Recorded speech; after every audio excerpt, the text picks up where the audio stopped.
Ok, vamos a continuar con esta última parte de un poco de teoría, pero por ahí les posteé me parece que sí, ahí está, un repositorio con la implementación de BAE. Ustedes se van a dar cuenta que sigue la misma dinámica de lo que ya hemos explicado de nuestra implementación, en el que, ¿por qué se ve tan pequeño? Ahí está.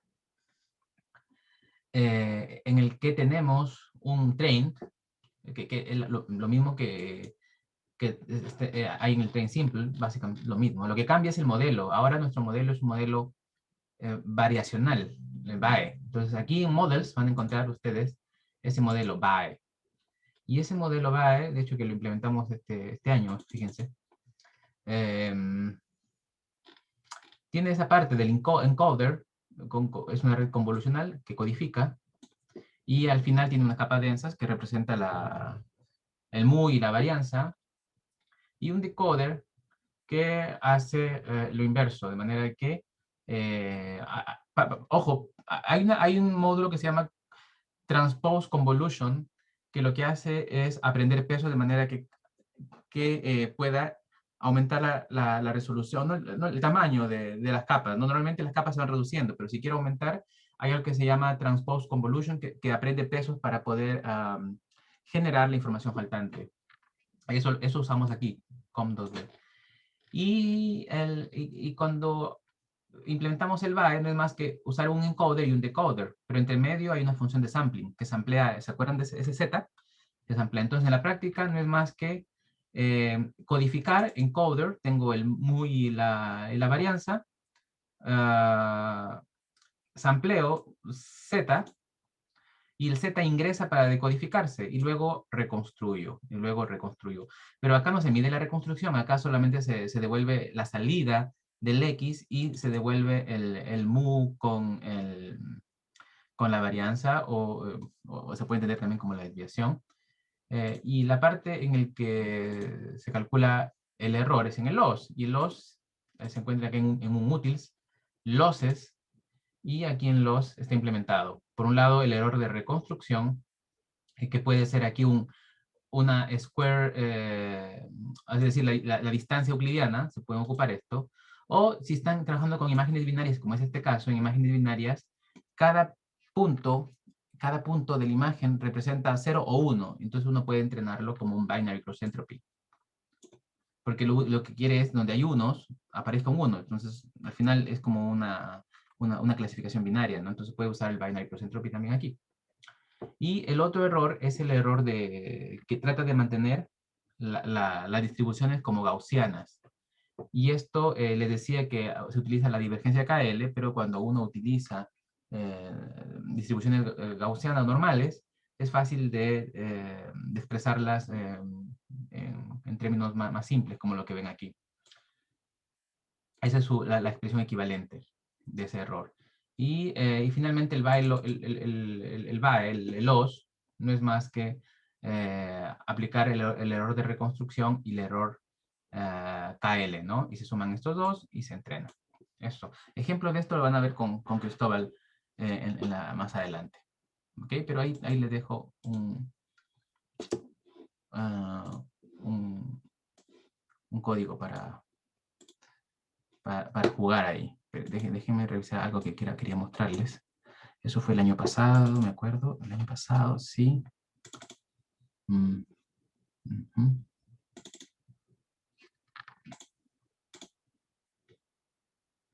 no, fue este año. Fue este año, aquí, sí. Ajá. Me acuerdo que en un ramo, que es el 7221 del DCC, donde dictamos esta tarea, la idea era que ellos generen, ¿no?, modelos a partir de ese código. Y aquí hay un ejemplo, fíjense, este es una imagen original, pero este es el reconstruido. Ven a la derecha, es como el sitio reconstruir lo que hace el BAE. Y si se dan cuenta, hay cierto soft aquí, cierto blur, que es normalmente el error típico de este modelo. Más en detalle, este tipo de trabajo lo van a ver con Cristóbal. Ok, esto con respecto a BAE, el Variational Autoencoder. Ahora vamos a ver los modelos generativos. Los modelos generativos. ¿Qué son las GAN? Las GAN son modelos generativos, tratan de generar cosas, pero con algo particular, con un adversario. Un adversario que se va a encargar de validar que lo que ustedes, o que lo que el modelo esté generando sea realmente, se parezca a lo real. Entonces, cuando uno tiene un modelo generativo, tiene que tener un conjunto de datos de entrenamiento, que serían los datos que representan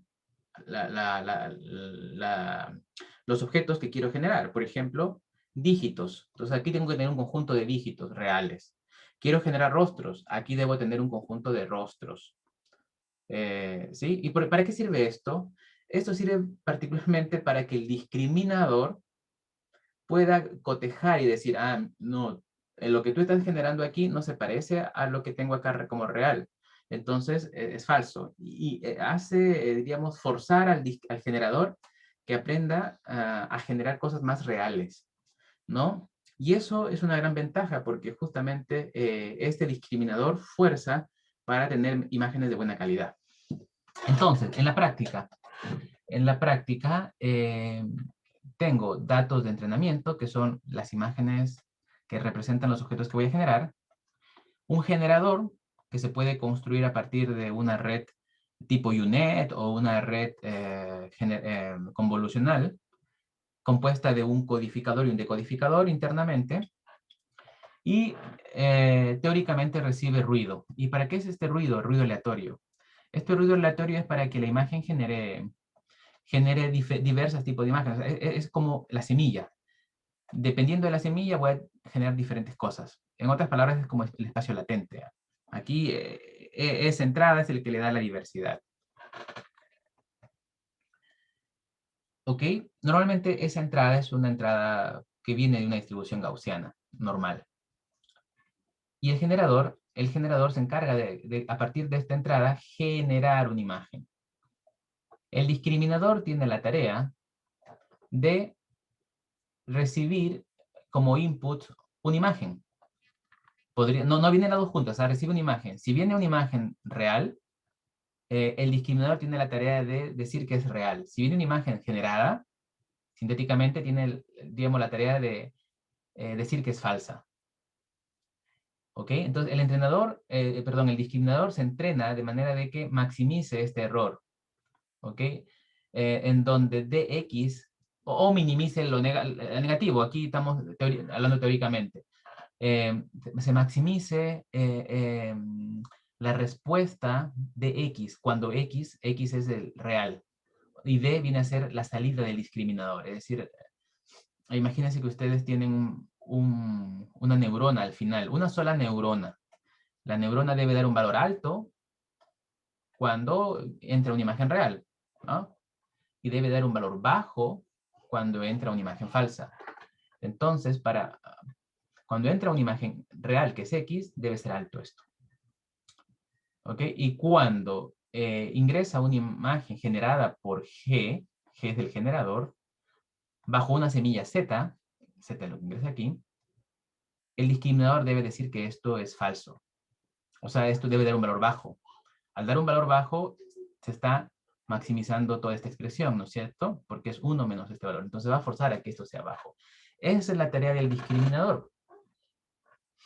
Mientras que el generador, a ver, si yo tengo un discriminador bueno, que discrimina bien, el generador tiene la obligación de generar cosas que haga confundir al discriminador.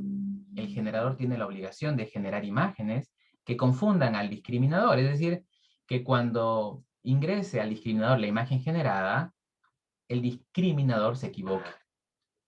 ¿Y en qué consiste que se equivoque? Que su respuesta sea alta aquí. Que su respuesta sea alta cuando ingrese una imagen generada. Bajo ese objetivo, se entrena el generador. ¿Sí? Y la gracia aquí no es entrenar todo junto, no se entrena todo junto. Se entrena como alternativamente. Vamos a entrenar primero al discriminador. El discriminador va a ser bueno discriminando imágenes reales y falsas. Es un discriminador. Ya. Una vez que entrena el discriminador, por ciertas épocas, pasamos al generador. El generador digamos, con la fortaleza que tiene el discriminador en ese momento, el generador trata de generar imágenes de manera que haga confundir al discriminador. Pero al inicio, el discriminador no es tan bueno. Entonces, posiblemente, una imagen mediocre sea suficiente para hacer confundir al discriminador. Pero hasta ese momento el generador ya aprendió algo. Y luego le toca al discriminador. El discriminador se perfecciona y avanza un poco en esa perfección. Por lo tanto, la siguiente vez que le toque entrenar el generador, va a hacer algo mejor y va a tratar de generar imágenes de mejor calidad. Y así se van alternando hasta que tenga un discriminador, digamos, muy fino y un generador bastante bueno. Esa es la gracia de este modelo. Así funciona el modelo generativo. En la práctica, ¿cómo se implementa esto? Fíjense. Indico cuántas iteraciones voy a hacer, o sea, multiplicando, lo puedo también decir en número de épocas, ¿no? Acuérdense que la cantidad de iteraciones totales es igual a la cantidad de iteraciones por época por la cantidad de épocas que yo quiero hacer. Entonces, por cierto tiempo, vamos a entrenar al discriminador. Fíjense, acá se entrena al discriminador. Solo se actualizan los pesos del discriminador tomando un batch o batches de X, que son los objetos reales, y tomando también ruido aleatorio para que ingrese al generador. Y se entrena el discriminador de manera de que maximice la respuesta cuando es real y minimice la respuesta cuando es algo generado sintéticamente. Y se entrena. Bueno, esto se puede cambiar por un min menos esto, ¿no? Yo puedo minimizar esta expresión si le agrego un negativo. Se entrena. Se entrena y por cierto momento. Entonces el discriminador tiene cierto poder ya. Luego que tengo ello, tomo unos zetas aleatorios para que el generador comience a generar imágenes. Y el objetivo del generador es confundir al discriminador, ¿no? El generador tiene que generar cosas de modo que el discriminador tenga una respuesta alta. Entonces minimiza esta expresión. Y eso se repite varias veces. ¿Se entiende? Esa es la lógica. El modelo es muy simple.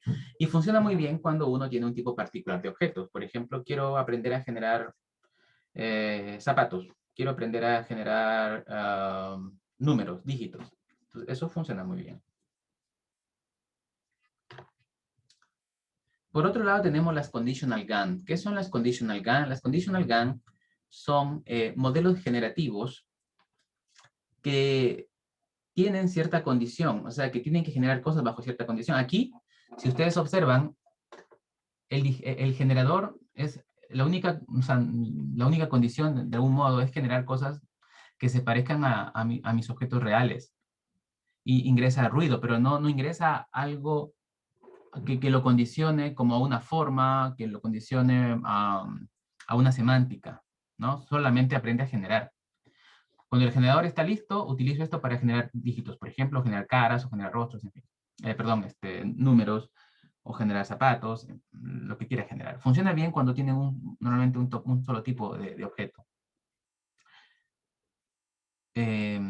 O cuando la variabilidad entre los objetos no es mucha, como en los dígitos, por ejemplo, la variabilidad no es tanto, ¿no? Como si yo quisiera generar tipos de ropa en general.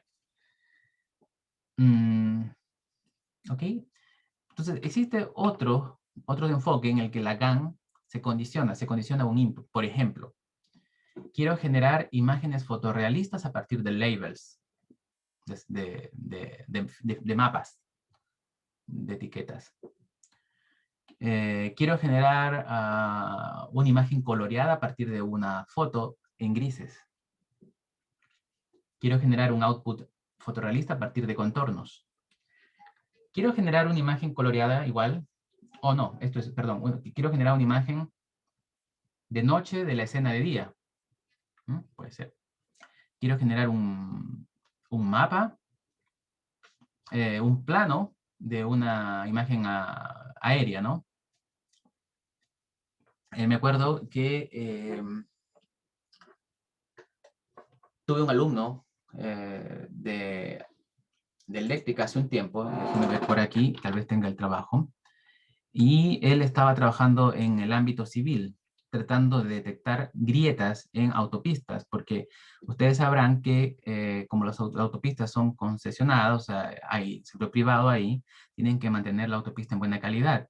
Entonces, cada cierto tiempo pasan censando las grietas que hay en la autopista a través de láseres, ¿no? Y que toman imágenes en cierto espectro y luego determinan dónde hay grietas o el nivel de grietas.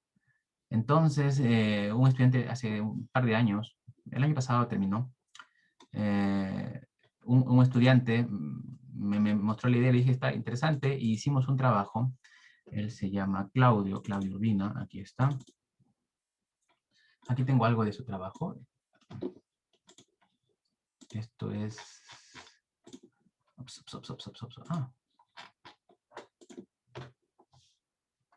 detección y clasificación de grietas a través de redes convolucionales.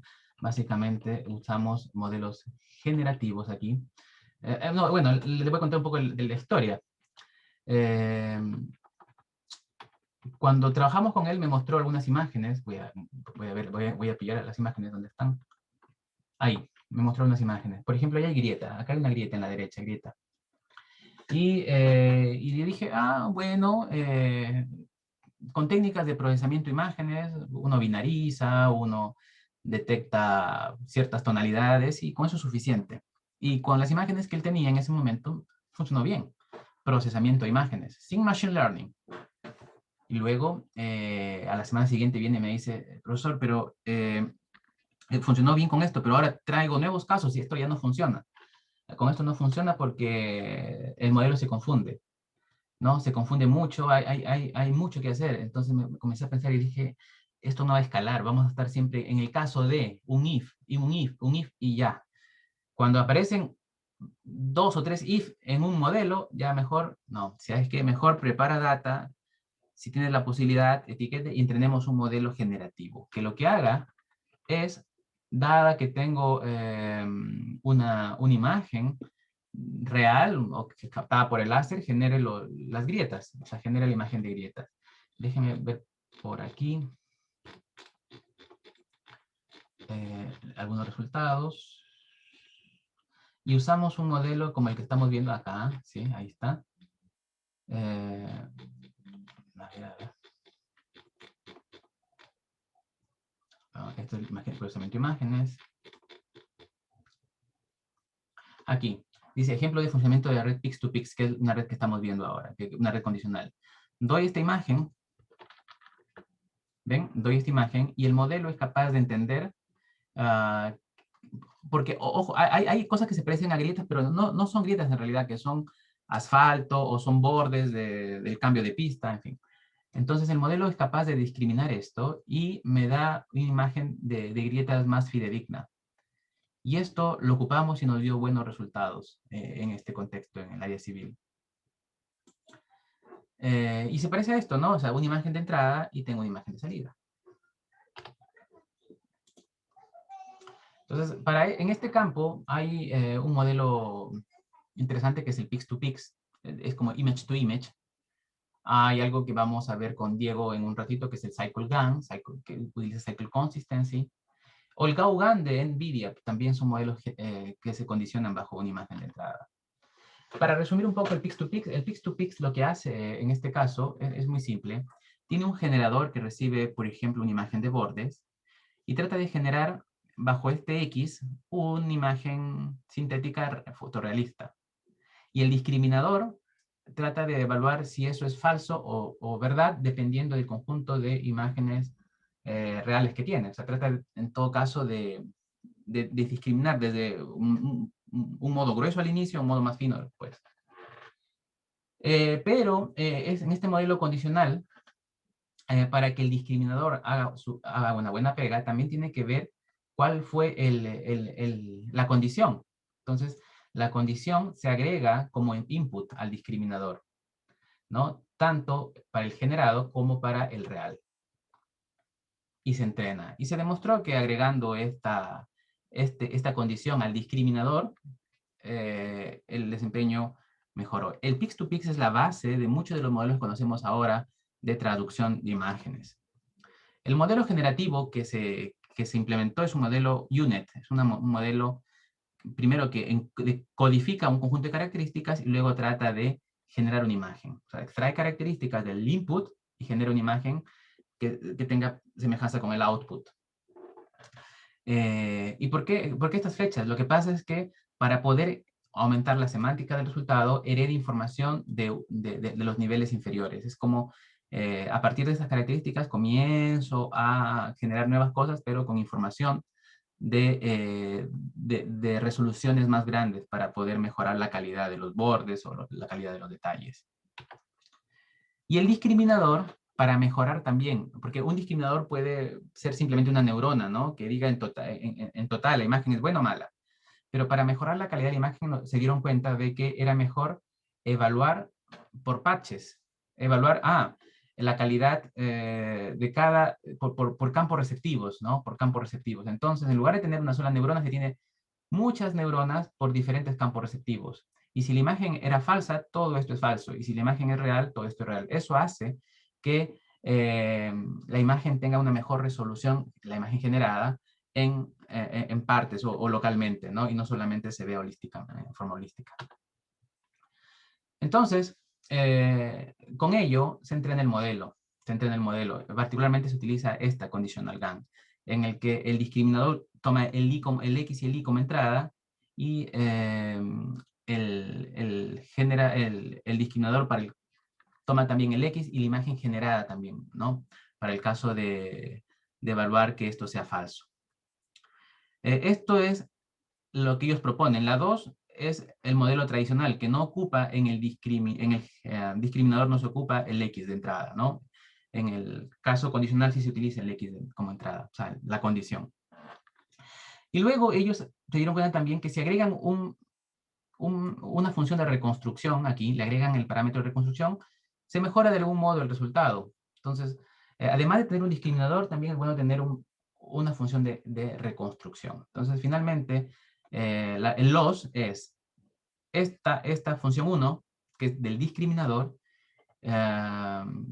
y el generador que trata de engañar al discriminador, y además un L1, que es el error de reconstrucción. El error de reconstrucción se hace a partir de lo que yo quiero obtener. Si yo quiero obtener botas, entonces aquí voy a tener que comparar qué tanto se parece la bota que genero a la bota que espero generar. Eso se entrena. Dense cuenta que aquí es un entrenamiento que sí requiere cierta información como supervisada, porque requiere una salida esperada. Y los resultados son bastante buenos. Por ejemplo, evaluaron esto en el caso de generación de imágenes fotorrealistas y se dieron cuenta de que cuando mezclan el L1 con el CGAN, con el Conditional GAN, los resultados eran mejores. Ellos tienen unas métricas que tienen que ver con evaluar qué tan bien la imagen que ellos generan puede engañar a un segmentador de imágenes bueno. ¿Okay? Dado que un segmentador de imágenes se entrena con imágenes reales. Entonces, si el segmentador de imágenes funciona bien ante estas imágenes sintéticas, significa que esas imágenes sintéticas de algún modo se parecen a las imágenes reales. Ok, así funciona esto Pix2Pix o este modelo Pix2Pix. Luego, hay un trabajo que sigue o evoluciona Pix2Pix y proponen el Cycle Consistency, que es lo que ahora me voy a explicar qué está haciendo con el Cycle Consistency uno de mis alumnos, que es Diego, que ya se unió al grupo. Pero antes de pasar a ello, ¿alguna pregunta hasta aquí?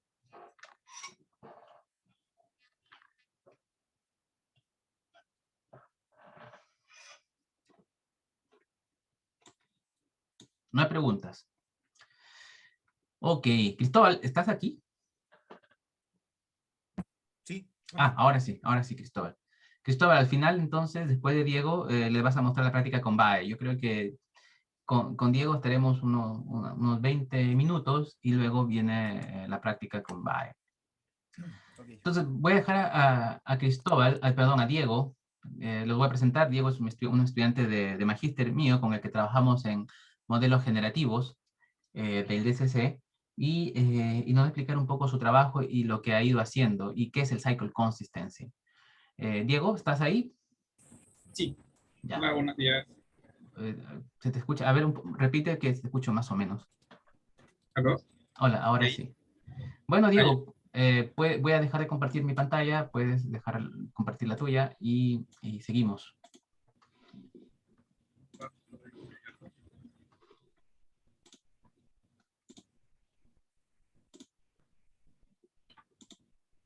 Ahí.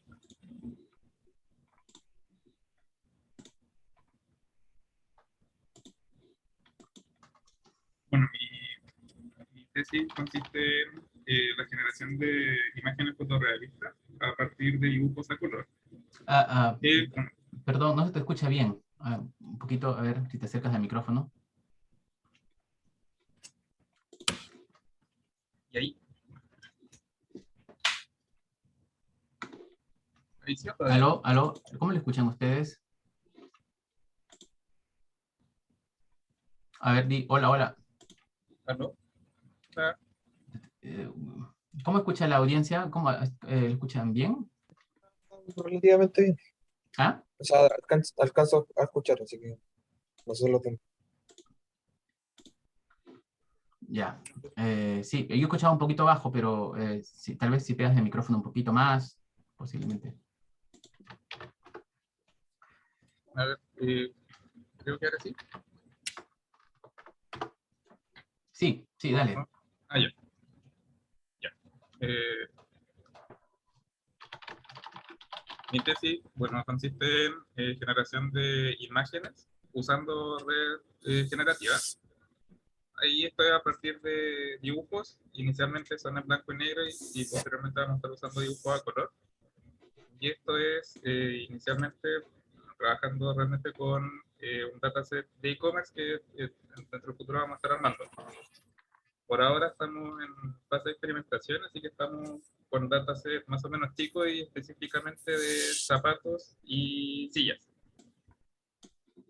Entonces, por ahora he probado como algunas redes, por ejemplo Sketchigam, que no sé si el profe les comentó, que para trabajar con esta red se hace un data augmentation trabajando con Edgemaps y a medida que va avanzando el entrenamiento se van agregando sketches.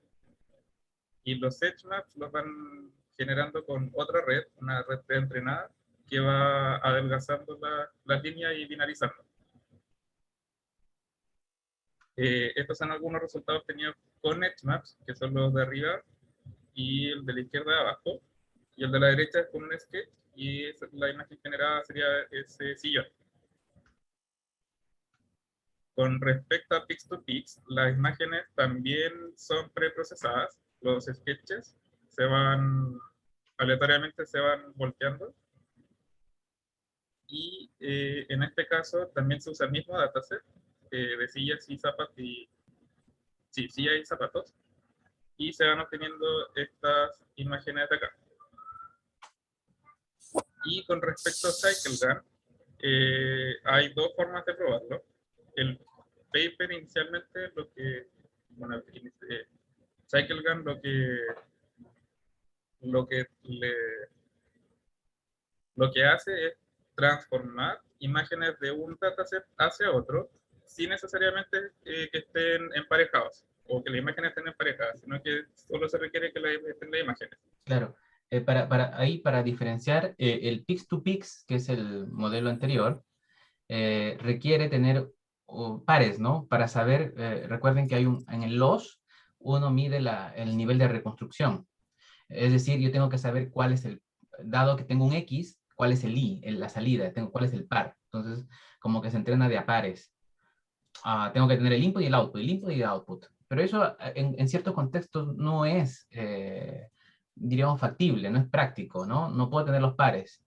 Entonces, CycleGAN fue uno de los primeros modelos que trató de entrenar un modelo sin necesidad de tener esos pares, ¿no? Es lo que dice Diego.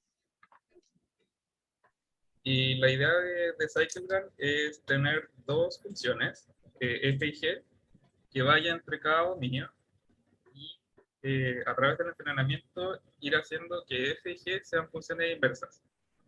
¿Y qué significaría, o qué consecuencia tendría esto? Esto significaría que F y G tendrían como un mapeo mejor entre cada dataset. ¿Estás Eso mostrando significaría que perdón, Diego, ¿estás mostrando F y G? Porque no se ve. no, o sea, Ahí, ahí. ahí. Ya. Entonces la idea, por ejemplo, en la primera fila es transformar el sketch a una imagen real con la función G, y después esta imagen real transformarla nuevamente hacia el dominio de sketches con la función F. Y bueno, tanto el sketch inicial como el generado se tienen que comparar.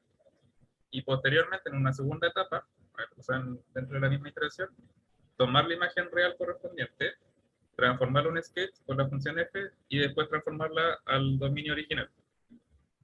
Entonces el sketch generado se compara con el sketch original y la imagen original se compara con la imagen generada. Ujú.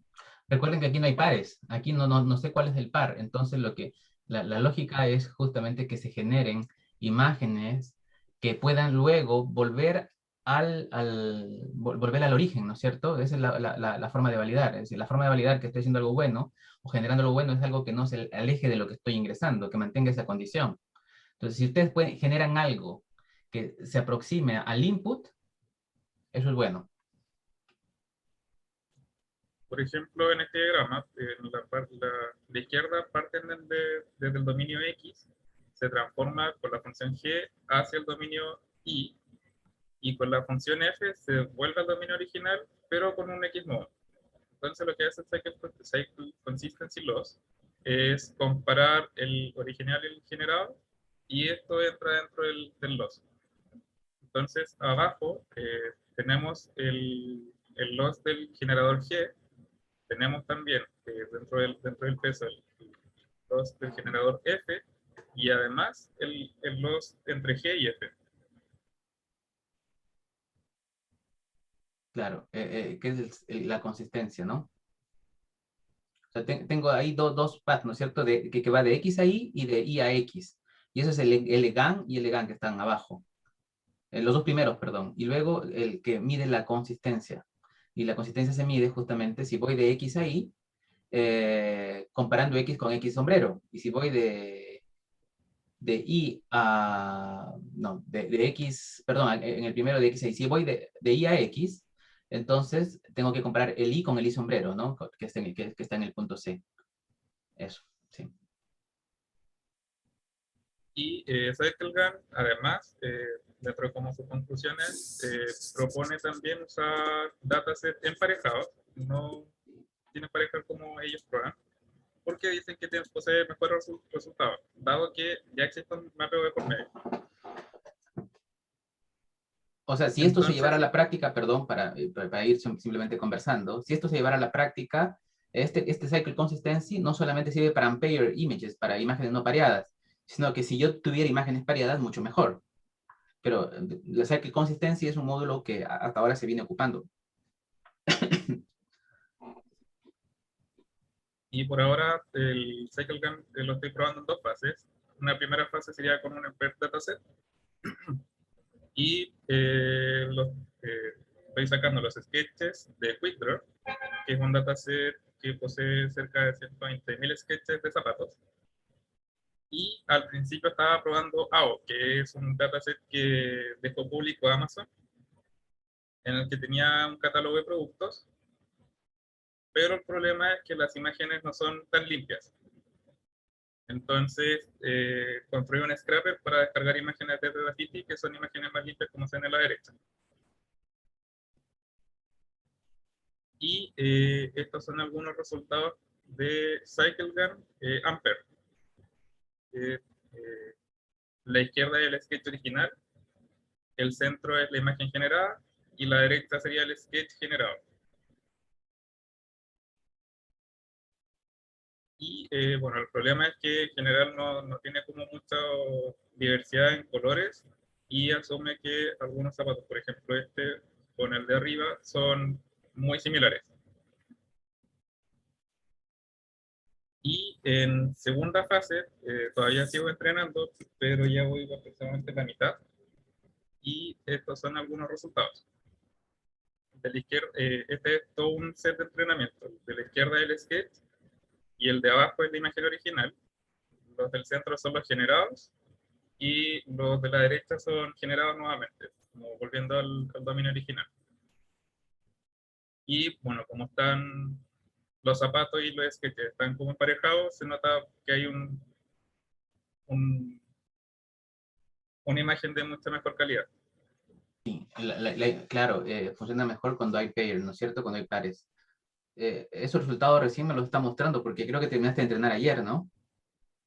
No, sigo entrenando, los descargué hace como 10 minutos. Ah. ¿Cuántos días demora ese entrenamiento? Para que tengan una idea. Tengo una estimación de que son 89 horas. Más o menos de 89 horas. entrenamiento. Unos 4 días, ¿no? 3 días y medio, más o menos. Sí. Entrenando en una red, pero con arquitecturas como caseras, ¿no? Porque tenemos una tarjeta de estás entrenando en una máquina que tiene 2 tarjetas de 12, ¿no? O sea, 24 gigas en realidad, ¿o Sí. no? ¿O tienes Sí. 2 de 24? No, me parece que son 2 de 24. Yo estoy Ah, entrenando en 48 gigas de GPU. Sí. y el dataset es de 6.000 imágenes. Es un dataset pequeño, pero el proceso es costoso. Pero se ven, no, las imágenes, o sea, quiere decir que si ingresara este sketch, que está aquí un sketch, de hecho un experimento que todavía no hace, pero que ya se parece, si ingresara un dibujo de una bota como la que ven aquí, muy probablemente le aparecerá lo que está a la derecha. Porque fíjense, en la segunda línea, la última bota es una bota generada automáticamente, generada, diríamos, por el modelo, Sí, ¿no? justamente. Por lo tanto, se ve de buena calidad. Y bueno, aquí lo que se genera es aquí el centro de arriba también se ve que es de buena, o sea, se ve de buena calidad. Un poco deforme, pero finalmente podría ser un modelo de zapato. Ujú. Y eso más que nada en lo que estoy trabajando actualmente en la tesis. Tiene buenos resultados. Y dense cuenta de que este trabajo es un trabajo del estado del arte, es decir, en el caso de los dibujos, no hay, actualmente, no hay métodos que han demostrado ser con mucha calidad, por eso estamos trabajando en investigación en este tema.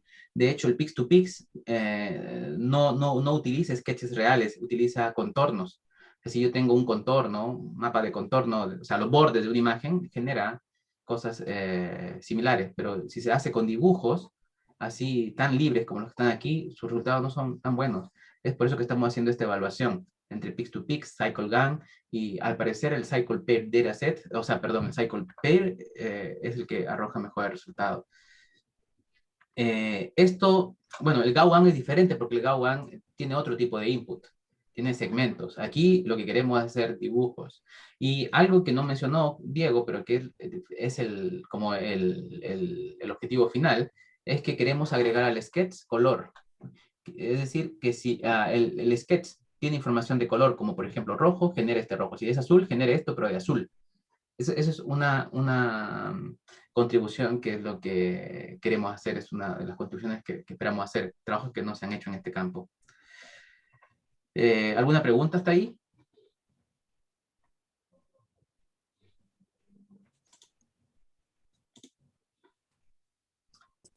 El tema de agregar los colores sería como un poco el ejemplo que nos habían mostrado al principio, José Manuel, como el tema de pintar por qué tipo de paisaje querías en No, no, cada, no. cada ¿no? No porque difícilmente vamos a conseguir datos así, o difícilmente las personas van a dibujar así. Queremos hacer algo que sea Como más que entre un input libre, que sea, claro, un input como el que está ahí, pero haya libertad de dibujar los trazos con color o que hagan un relleno de así grueso, un relleno fino. Entonces, para eso tenemos una idea que es utilizar distribuciones de colores.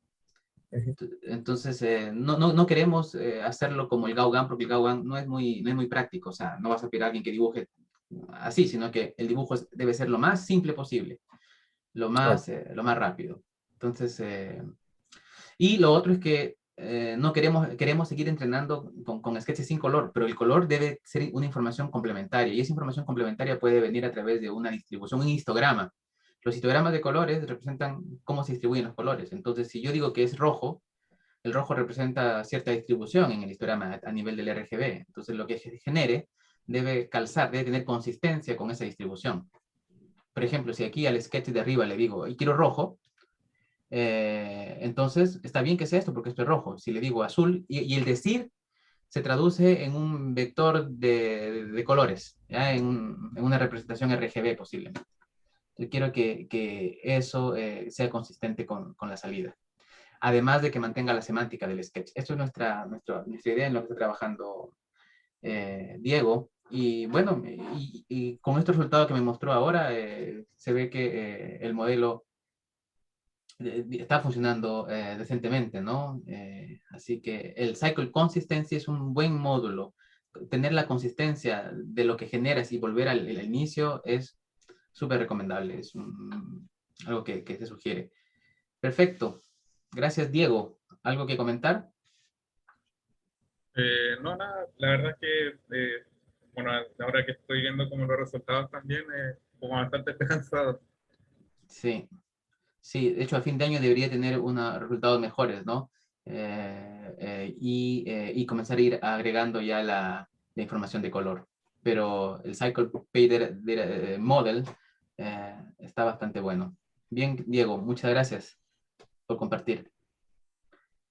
Nos tomamos... no, yo creo que... a ver, sigamos, o necesitan 10 minutos, ¿qué dicen? Me parece que podemos seguir con Cristóbal, ¿no? Cristóbal, ¿estás ahí? Sí, hola. Hola. ¿Se escucha bien o Sí, despacio? ahora está bien. Ya, vale. Dale, Cristóbal, sigamos, de hecho, para hoy dejar un poco de espacio para preguntas o dudas que tengan con respecto a algunas cosas. Entonces, Ya. Cristóbal nos va a comentar un poco de la práctica, ¿no? Cómo entrenar un BAE, Variational Autoencoder. Tiene un notebook, un Colab, que también lo subió, y te dejo, Cristóbal. Vale. Hola, hola a todos. Como decía el profe, hoy día vamos a estar viendo un ejemplo de autoencoders variacionales en Colab. Hace un rato lo subí a cursos, a enlaces, por si lo quieren ir viendo también. Ya. Y el código que vamos a estar usando es el repositorio de BAE, que lo mencionó el profe también, que funciona en conjunto con el que ya habíamos visto de Comnet. Y para los ejemplos vamos a estar usando el dataset de sketches, que es el mismo que tienen que usar para la tarea. No sé si han visto la tarea, no han empezado. Pero este es el dataset. Son dibujos de animales que están divididos en 12 clases. Así se ven los dibujos. Y bueno, trae las imágenes de entrenamiento y de test. Son 12.000 de entrenamiento y casi 2.400 de test. Y además trae este archivo del mapeo de las clases desde su ID al nombre de las clases. Lo que sí, estos datos no traen los archivos de train y de test. Eso tiene que generarlo usted en la tarea. Pero no es nada complicado. Ya, entonces aquí... bueno, ¿y qué vamos a estar haciendo con el BAE? Vamos a hacer tres cosas. Primero vamos a ver la reconstrucción de los sketches. Luego vamos a ver una visualización del espacio de las representaciones de las distintas categorías. Y al final vamos a ver un ejemplo de cómo se puede hacer un morphing entre dos imágenes. Y para la arquitectura que está en el repositorio es la que se ve aquí en esta imagen, que sigue la misma arquitectura que habían visto, de un encoder y un decoder. Bueno, esta primera parte es similar a lo que ya habíamos visto con capas convolucionales que van reduciendo espacialmente los features maps, y acá cambia un poco, porque vamos a tener al centro de la red vamos a tener dos capas densas, una para la media y otra para la varianza, bueno, el logaritmo de la varianza. Y desde ahí vamos a ir sampleando los vectores que van a pasar acá por el lado del decoder. Bueno, y podemos ver aquí rápidamente cómo está implementado esto. Esto está en el repositorio de BAE, en el directorio de modelos bae.py. Y aquí vemos que tiene la arquitectura de encoder y de decoder. Por ejemplo, si vemos el encoder, está formado por estas capas convolucionales que veíamos en el dibujo. En particular, en cada bloque usa dos convoluciones, una con stride 2, o sea que reduce la dimensión del input a la mitad, y otra convolución con stride 1, o sea, esa mantiene el mismo tamaño. Y además se van aplicando entre medio unos pasos de batch normalization y una activación relo. También están acá las capas las capas lineales de media y de la varianza, que en este caso son de dimensión 128, que es el numerito que le pasan acá.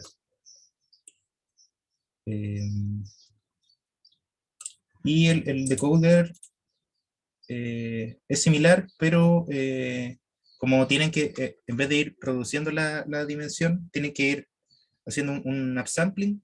Entonces, en vez de usar convoluciones como las que conocíamos, las que habíamos visto antes, se usa una convolución traspuesta, que lo que hace es aprender filtros que les permiten ir como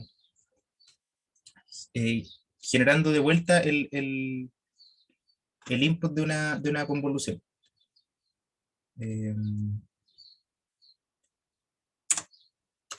Y bueno, eso va pasando por estas capas de convoluciones transpuestas hasta llegar al tamaño original, y eso les devuelve el sketch ya recuperado.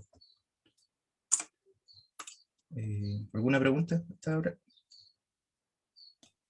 Cristóbal, Sí. ¿puedes poner el gráfico ahí, por favor? El diagrama es importante. Sí. Entonces, ¿cómo? Lo que deben darse cuenta es cuánto reduce el espacio.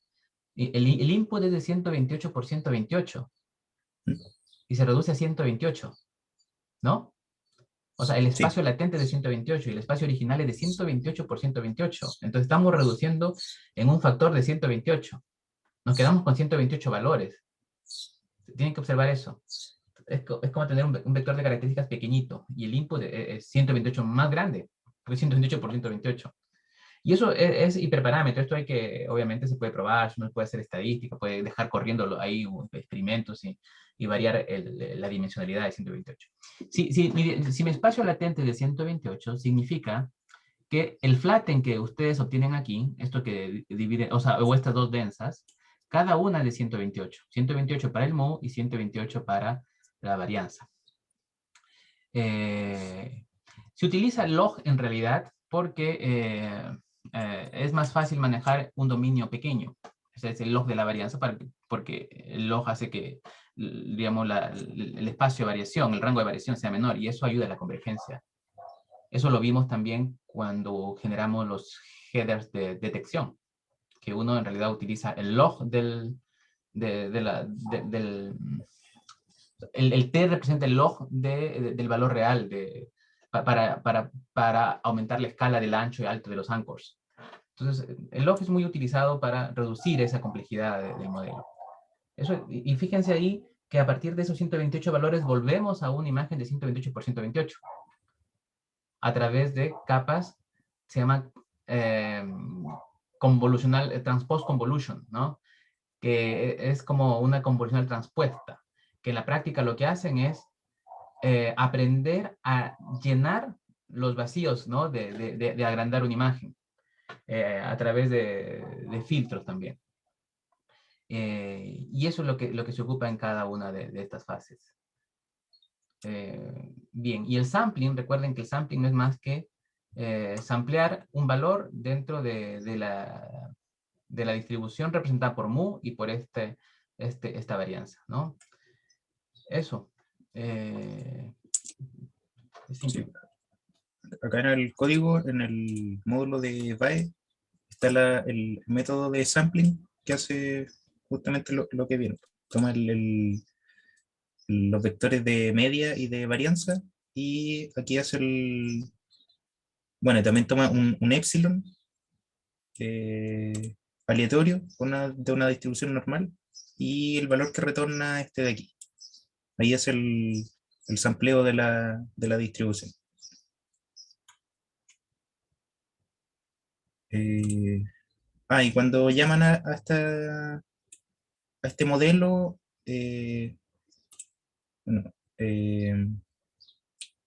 pasa el input por el encoder, luego samplear a partir del mu y el sigma que obtuvo, luego lo pasa por un decoder y lo que entrega lo que entrega como resultado es el vector, los vectores de media y de varianza y el X reconstruido. Esa es la salida de la red.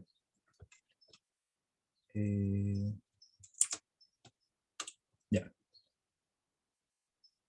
Entonces acá, para correr esto en Colab, hacemos lo mismo que habíamos hecho siempre de clonar los repositorios, crear algunos directorios para guardar los datos y los checkpoints. Bueno, acá se descargan los datos.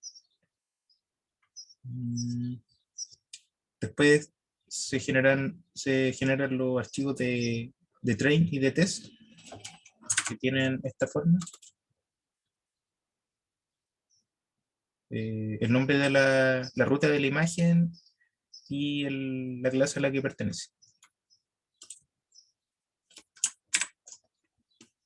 Y después hacemos lo que ya habíamos hecho también de generar los TF records.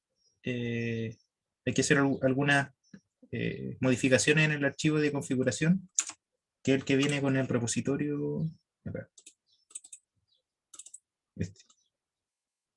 Por ejemplo, el número de épocas lo cambié a la mitad para que no se demorara tanto.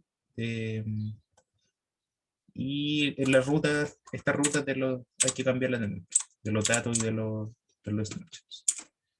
Todo eso está explicado aquí en el Colab.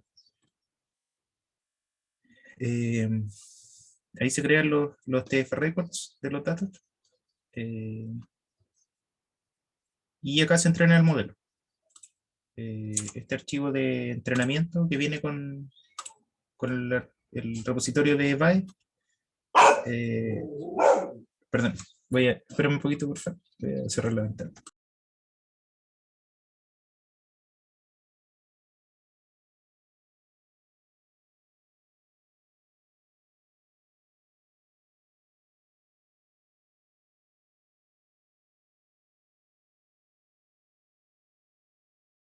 Ahora sí, perdón. Y la estructura de este archivo de entrenamiento es más o menos la misma que ya habíamos visto antes. Y esto se entrena, lo hice por 30 épocas el entrenamiento,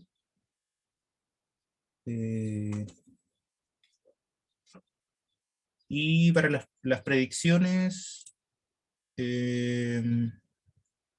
hice algunas modificaciones también en el archivo. Por ejemplo, tal como está en el archivo acá, cuando uno quiere predecir, se crea bueno, hace la reconstrucción y lo muestra como una figura de Matplotlib. Pero lo que hice acá en el archivo es guardar la figura como un archivo. Porque o si no, no podía verlo acá dentro de Colab. Y bueno, algunas modificaciones pequeñas que después pueden ver con calma.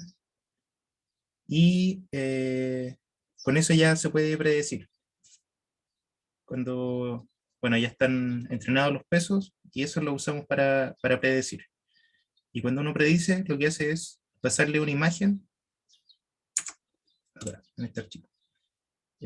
Uno le pasa una imagen, la ruta de una imagen, y acá hace todo el proceso de pasar esa imagen por la red, extraer los vectores de media y de varianza, y también toma la imagen reconstruida y con eso muestra un gráfico.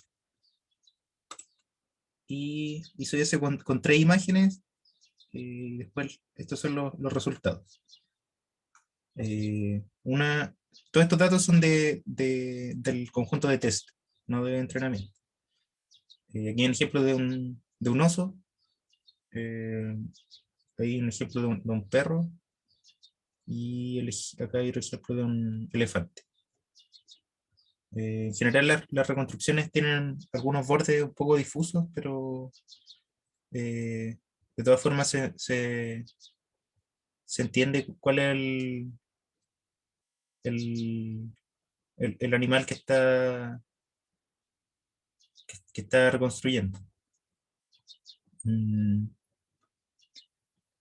Claro, ahí probablemente habría que jugar con, no sé, entrenar por más épocas o variar el tamaño del espacio latente si uno quisiera tener reconstrucciones más fieles del input que le pasa a la red. Y después lo que hice fue,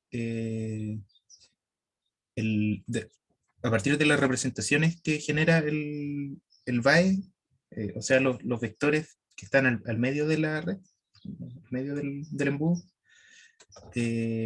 tomar esas representaciones y hacer una visualización según las clases a las que pertenecen.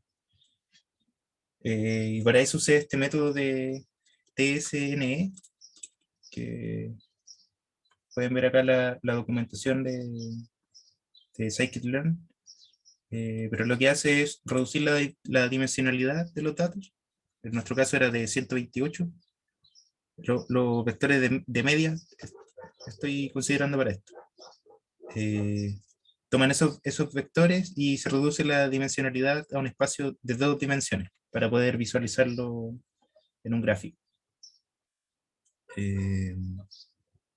Y la gracia que tiene ese método es que los vectores que son similares los transforma a puntos cercanos a este nuevo espacio de 2 dimensiones. Entonces uno esperaría que los sketches de una misma clase estén más o menos juntos en el gráfico. Bueno, aquí están hay un poco de código para generar estas visualizaciones. Después lo pueden ver con calma. Pero básicamente lo que hice fue tomar los datos y pasarlos por la red y quedarme con el vector que les decía del espacio latente. Y además necesitaba sacar las etiquetas para graficar. Bueno, y este fue el gráfico que obtuve. Ahí están Esto es sobre los datos de entrenamiento. Este es el resultado después de convertirlo en un espacio de 2 dimensiones, y el color de cada puntito representa la clase a la que pertenece. Entonces uno esperaría que estos puntos estuvieran como clusterizados. Cada clase estuviera en una zona más o menos bien definida. Y bueno, son hartos puntos. Quizás no se ve tan bien eso, pero igual se puede ver que hay ciertos clústeres de puntos del mismo color. Aquí o aquí los verdes.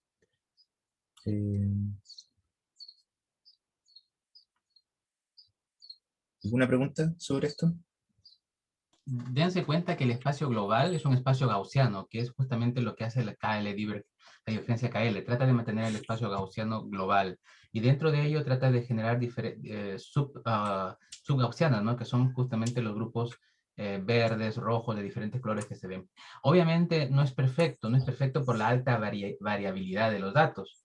Si ustedes vieran los dibujos son bastante complicados. ¿Okay? En problemas más simples como dígitos, esto podría funcionar mejor.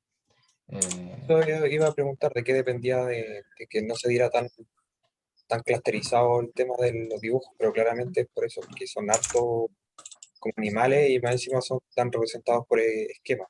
Sí, Sí, fíjense, claro, por ejemplo, una imagen de un oso es un sketch de un oso. Entonces, hay harto ruido en los datos. estamos tomando datos de Quick Draw, que son datos, muchos de ellos no son curados, es lo que la gente dibuja cuando le dices dibuja un oso. Y bueno, a veces parece que no tienen tantas ganas de dibujar, ¿no? Claro, aquí De hay igual forma hay 4 osos. algunos que sí se pueden ver como más concentrados, por ejemplo, los rosados igual son parte de una zona, no sé, los verde Claro. olivo, los Sí. naranjos, por ejemplo, son los que están como más repartidos alrededor de todo el gráfico, pero igual se puede notar un poco de agrupamiento locales, por así decirlo. Mm. De hecho, en clase Quick Draw, por ejemplo, déjame compartir un poquito, Cristóbal. Yeah. Solo para que vayan viendo lo que hicimos con otro estudiante. ¿Ven la pantalla, no? ¿O no? No todavía. No todavía. Todavía no, ahora sí parece, a ver. No, todavía no. No, entonces, ¿estoy haciendo algo mal? Cancel, a ver. Creo que puse finalizar. Me equivoqué. Ahora sí. Sí, ahí sí. Sí. En este ejemplo, ahí van a ver, por ejemplo, clases, dice visualización, este es con Visual. Déjenme ver, aquí hay otro trabajo con otro estudiante, con BAE, aquí está. Tengo otro estudiante que hizo, por ejemplo, el ejemplo con, en otro contexto ya, pero que finalmente se evaluó lo mismo, BAE, Variational Autoencoder, y con ejemplos más sencillos, Hospital, Lighting, Math, Helmet, en donde son clases que él extrajo de Quick Draw, ¿no? Y claramente, por tener menos variabilidad, fíjense los clústeres que se forman. Acá dice visualización de 8 clases en el espacio latente BAE. Este es el BAE. Carro Alarm, porque hay más, se llama, hay menos más variabilidad entre clases, entre las clases están más separadas. Un carrot, no sé, una zanahoria no se parece a un reloj, ¿no es cierto? O a un tazón, ¿no? Entonces, eso depende de la variabilidad de la data. Bien. Gracias, Cristóbal. Cristóbal, sigue, disculpa, voy a cortarle esto. Stop share. Ya. Bueno, ese fue el resultado de visualizar los datos. Y la última parte que agregué en el notebook fue hacer morphing entre 2 imágenes. ¿Y cómo se hace eso? Bueno, se toman los sketches y... No sube la pantalla por si acaso, Cristóbal. Si es que perdón. Se olvidó de Perdón. compartir. ¿Ahí sí? Ahora sí. Ya, bacán. Lo que se hace es tomar dos imágenes, dos sketches, y se pasan por la red. Y uno tiene sus vectores de media, y con esos vectores de media uno puede interpolar los valores, interpolar esos dos vectores para obtener vectores de media intermedios. Con esta formulita que está acá. Por ejemplo, el mu0 es la media asociada al primer sketch y el mu1 es la media asociada al segundo sketch. Y con esta formulita uno puede obtener valores de media intermedios, y lo interesante de eso es que uno puede hacer esa interpolación y con el decoder sacar las reconstrucciones intermedias entre los dos sketches. Creo que se va a ver mejor con el ejemplo. Bueno, acá hay un poco de código para... Esto no lo puse directamente en el archivo de train, pero podría haberlo hecho. Aquí estamos sacando el modelo con los pesos entrenados más un poquito más arriba. Aquí estamos sacando una función para reconstruir las imágenes a partir del mu. Y bueno, acá se hace se toman los valores, aquí se hace la interpolación. Bueno, aquí estamos tomando dos imágenes. Se saca el mu, se saca el mu de la primera imagen, el mu de la segunda imagen, y acá se hace la interpolación de las medias que están entre medio, y aquí se ve como la interpolación. Este es un ejemplo de un morphing entre una oveja y una jirafa.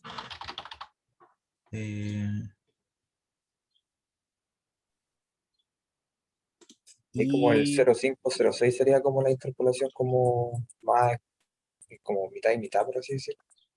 claro, sí, esto va progresivamente. Si es que está más cerca de acá, no toma tanto en cuenta Claro. la segunda imagen, y a medida que avanzamos hacia acá, Lo que pasa ahí es que posiblemente, o sea, yo creo, la oveja y la jirafa no están cerca. Entonces, la granularidad con la que él generó los dibujos no es la mejor. Por eso no se ve el morphing muy, muy bonito. Si él, por ejemplo, si Cristóbal hubiera hecho saltos de 0.01, sí, hubiera visto una mejor transición, porque del T04 se pasa al T05. Y eso puede ser muy grueso en el caso de la jirafa, porque en el espacio la jirafa y la oveja están lejos en el espacio latente, porque no se parecen. sí. Acá tenía otro ejemplo que había hecho el semestre pasado. Claro, Por ahí ejemplo, está, eso es mejor, claro, ¿ven? entre un gato y una jirafa. Ven esa, exactamente. Eso es morphing, y eso se puede hacer con rostros, con cualquier tipo de imagen. O sea, el algoritmo es el mismo, lo que cambia es la complejidad del modelo, porque para casos más, que requieren más información, requiere un modelo más complejo. Claro. Ahí hay uno entre un elefante y una abeja.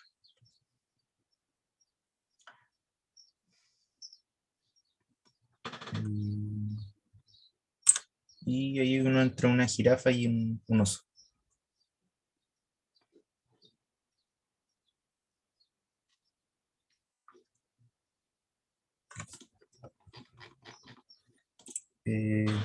Y esa sería la parte de morphing. Y otra cosa que pueden hacer con esto, con el FAE, es hacer una búsqueda por similitud.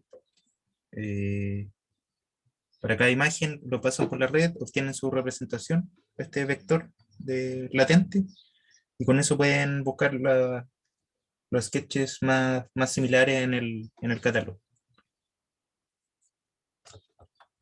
Eso es más o menos lo que tienen que hacer con la tarea, pero con las redes que ya habíamos visto. Eso, no sé si tienen alguna duda. ¿Algún comentario? ¿Preguntas?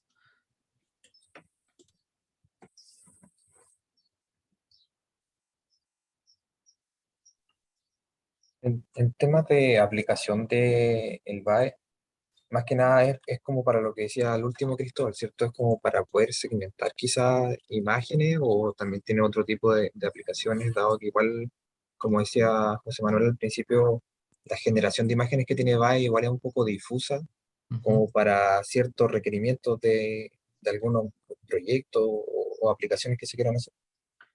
Sí, la aplicación del BAE se puede utilizar como un mecanismo en un contexto en el que, o sea, como un primer approach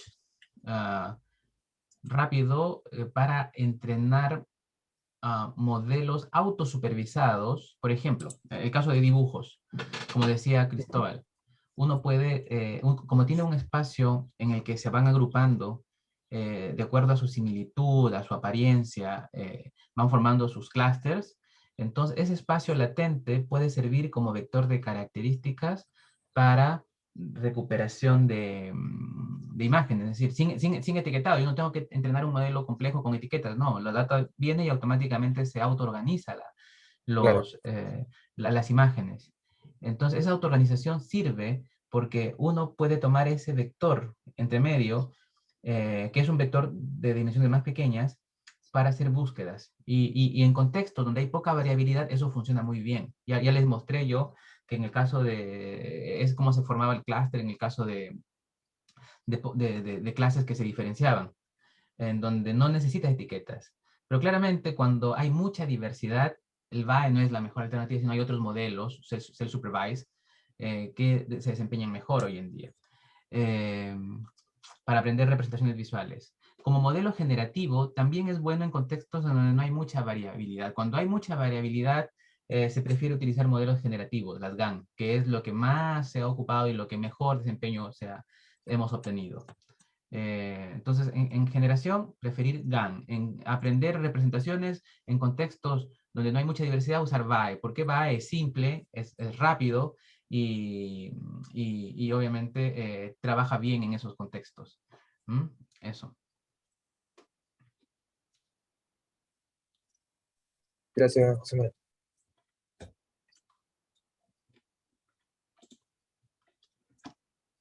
¿Alguna otra pregunta? Aprovechemos ahora que tenemos un tiempo y vamos a terminar más temprano que de costumbre. Recuerden que como nos queda más el break, 1 hora aproximadamente, voy a pedirle a Cristóbal que durante la semana pueda ayudarles con la tarea. ¿Sí? Tienen una tarea. Para eso vamos a agendar con Cristóbal la parte práctica, una tarea para que les ayude en resolver dudas. Entonces, vamos a terminar hoy más temprano y esta hora y media que queda la vamos a utilizar para un taller que puedan realizar la tarea previa a coordinación. ¿Les parece? Perfecto, no hay problema. Sí. Súper, Entonces, de hecho, súper. voy a coordinar con Cristian y con Cristóbal para fijar 1 hora, ojalá de esta semana, ojalá el viernes, por ejemplo, en algún momento, para que puedan hacer consultoría. ¿Ya? Eso. Perfecto, muchas gracias por su asistencia, gracias por estar aquí o sea, hasta la cuarta sesión. Lamentablemente, la coordinación, la logística, tal vez no ha sido la mejor porque ya en esta semana muchos han entrado a trabajar, pero ahí las clases quedan grabadas y ya las voy a ir subiendo pronto. ¿Ya? Muchas gracias también a Cristóbal por su participación y queda pendiente esa ayudantía que la voy a coordinar con Cristian. Bueno, que estén bien y recuerden hacer la tarea. Sí, no hay problema. Muchas gracias, José Manuel. Ok, Muchas gracias. muchas Gracias a gracias. ustedes. Chao, Fabián, Vale, Manuel, que estén bien. Andrea, Chao. que esté bien. Que estén bien. Chao, Cristóbal. Chao.